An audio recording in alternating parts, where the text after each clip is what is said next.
Students, आज हम अवकल समीकरण के बारे में पढ़ेंगे। अवकल समीकरण किसे कहते हैं, उसकी कोटि क्या होती है, घात क्या होती है और उसके हल क्या है, अवकल समीकरण निर्माण कैसे करते हैं, ये सभी बातों को जानेंगे। तो अवकल समीकरण हम किसे कहते हैं वो देखें आप। जिन समीकरणों में स्वतंत्र और परतंत्र चर तथा एक या अधिक परतंत्र चरों के एक या अधिक स्वतंत्र चरों के सापेक्ष अवकलज भी विद्यमान हो, उन्हें अवकल समीकरण कहते हैं। मतलब ये है, अगर किसी समीकरण में आश्रित चर, स्वतंत्र चर और परतंत्र एक या अधिक परतंत्र चर हैं, उनके एक या अधिक स्वतंत्र चरों के सापेक्ष अवकलज भी विद्यमान हो, ऐसे हम समीकरण को अवकल समीकरण कहते हैं। यदि एक ही स्वतंत्र चर है तो इसे साधारण अवकल समीकरण कहते हैं। यदि एक से अधिक स्वतंत्र चर होंगे तो वो आंशिक अवकल समीकरण कहते हैं। और यदि परतंत्र चर और उसके सभी अवकलज केवल प्रथम घात के हों तथा परतंत्र चर एवं अवकलजों का गुणनफल विद्यमान नहीं हो तो ऐसे समीकरण को जो है हम रैखिक अवकल समीकरण कहते हैं। अब अवकल समीकरण की घात देखो, आंशिक अवकल समीकरण परिभाषा पढ़ी, जिसमें एक ही स्वतंत्र चर है उसे तो हम कहते हैं साधारण अवकल समीकरण, और जिसमें एक से अधिक स्वतंत्र चर है उसे हम कहते हैं आंशिक अवकल समीकरण। अवकल समीकरण की घात क्या होगी? अवकल समीकरण में विद्यमान उच्चतम अवकलज की कोटि, जो उच्चतम अवकलज है उसकी कोटि को हम क्या कहेंगे? अवकल समीकरण की घात कहते हैं। और अवकल समीकरण की सॉरी अवकल समीकरण की कोटि कहते हैं, या ये घात नहीं, ये कोटि है भाई। अवकल समीकरण में विद्यमान उच्चतम अवकलज की कोटि को हम उस समीकरण की कोटि कहते हैं। अवकल समीकरण की घात किसे कहते हैं? अवकल समीकरण का अवकलजों के संदर्भ में परमेय तथा पूर्ण बीजीय बनाने के उपरांत अवकल समीकरण, जैसे हमने अवकल समीकरण है उसको अवकलजों के संदर्भ में परमेय तथा पूर्ण बीजीय बनाने के उपरांत अगर हम अवकल समीकरण को डिफरेंस जो हमारे अवकलज हैं उनके सापेक्ष परमेय होना चाहिए, पूर्ण बीजीय होना चाहिए, मतलब उनकी घात जो है वो पूर्णांक होनी चाहिए। उसके बाद हम उसमें जो अवकलज उच्चतम घात का है उसकी उसी को जो उसकी कोटि है, अवकलज की जो कोटि है उच्चतम अवकलज की, उच्चतम में भाई उच्चतम अवकलज होगा उसकी जो घात होगी उसको हम समीकरण की घात कहेंगे। मतलब आपको क्या है कि हमें अवकलयों के संदर्भ में पूर्ण बीजीय बनाना है उसको, समीकरण को। उसके बाद उच्चतम अवकलज जो होगा उसकी जो घात बनेगी वो समीकरण की घात होगी।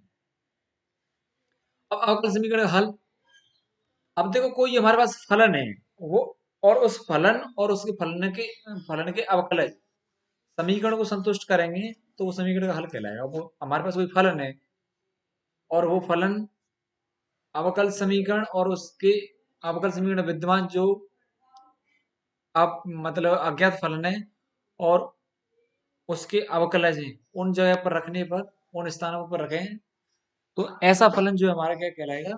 अवकल समीकरण का हल कहलाएगा। अब अवकल समीकरण निर्माण कैसे करते हैं? देखो, अवकल समीकरण निर्माण आपके पास कोई ऐसे पूर्वक या हल दे रखा है, कोई फलन है भाई, कोई अवकल समीकरण का हल क्या है? कोई फलन है।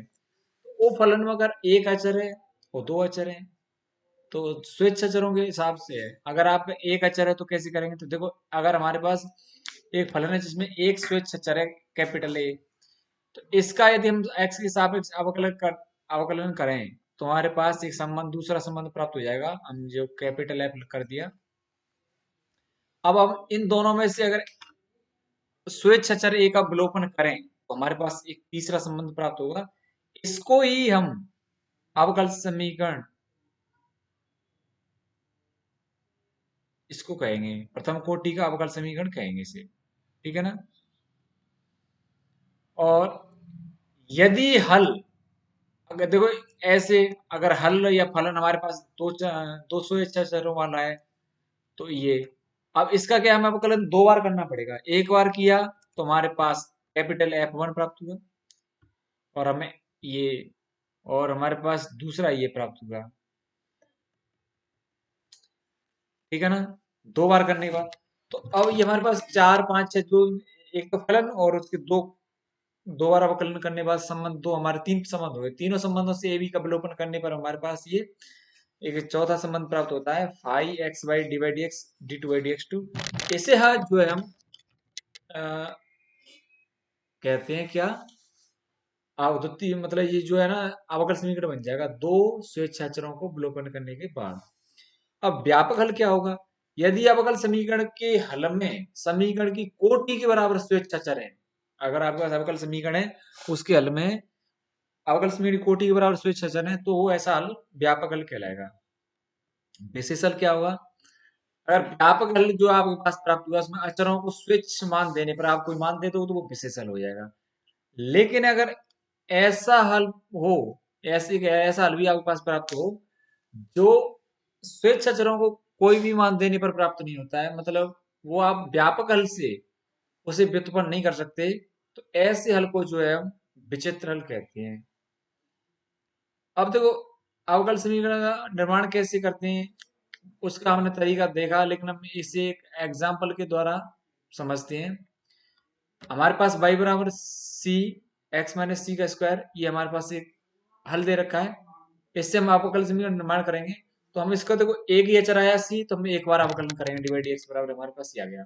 अब इन दोनों से हमें सी का विलोपन करके प्राप्त करना है, तो हम क्या करेंगे कि अगर हम सेकंड में फर्स्ट का भाग दे दें इसका इसमें, तो हमारे पास ये प्राप्त हो जाएगा, डिवाइड एक्स के बटे में बाई बराबर दो बटे एक्स माइनस सी। अब इससे हम सी का मान निकाल लेंगे, तो एक्स माइनस सी का मान हमारे पास ये आ गया, two y upon d y d x. तो सी बराबर आ गया x minus two y upon d y d x. अब इस सी का मान का उपयोग हम सेकंड में उपयोग करेंगे, ये हमारे पास जो सेकंड था ये, इसमें हमारे पास ये प्राप्त हो जाएगा, डी वाई डी एक्स बराबर टू यहाँ, और ये एक्स माइनस सी की जगह ये आपके यहाँ सी का मान आ गया ये, और ये यहाँ एक्स माइनस सी की जगह आ गया। तो आपके पास अब देखो डिवाइड एक्स हम दोनों में से, यहाँ से ये डिवाइड एक्स यहाँ से आ गया, एक यहाँ से लस आएगा, तो ये दो और एक यहाँ, तो डिवाइड एक्स या तीनों यही बराबर चार बाई, भाई इस दो का और दो का गुणा किया और बाई, और इसमें यहाँ डिवाइड एक्स का गुणा किया, तो x divide x minus two by, ये आपका अवकल समीकरण आ गया एक स्वेच्छाचर वाला। अब दो वाले को कैसे करेंगे,